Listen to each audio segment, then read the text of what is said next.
Nama Reza Paten menjadi perbincangan publik seusai memenangkan lelang bandana milik Atta Halilintar seharga 2,2 miliar rupiah.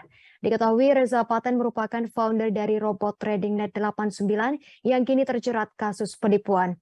Ia berhasil mengumpulkan uang lebih dari 100 miliar rupiah dalam waktu 2,5 tahun. Reza Paten kemudian dijuluki Crazy Rich dan tampil layaknya dermawan yang membantu banyak orang.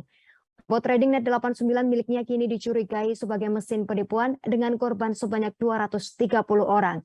Jumlah kerugian yang ditanggung oleh korban mencapai 28 miliar rupiah. Kasus robot trading Net89 bahkan menyeret sejumlah nama publik figur tanah air. Antara lain YouTuber kaya raya Atta Halilintar dan tokoh besar lainnya Taki Malik.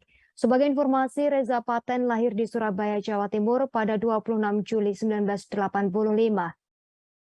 Pria 37 tahun tersebut merupakan pengusaha distributor software otomatis trading forex. Reza Paten sudah tak asing di dunia foreign exchange atau perdagangan mata uang asing. Lulusan S1 Informatika tersebut sempat bekerja sebagai karyawan biasa, namun ia lantas mencoba peruntungan dengan menjajal trading forex dibantu robot trading.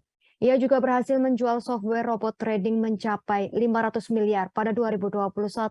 Namun perjalanan Reza Paten dalam dunia trading forex tak selalu berjalan mulus. Pasalnya, ia pernah merugi 25 miliar rupiah saat menjalani bisnis tersebut.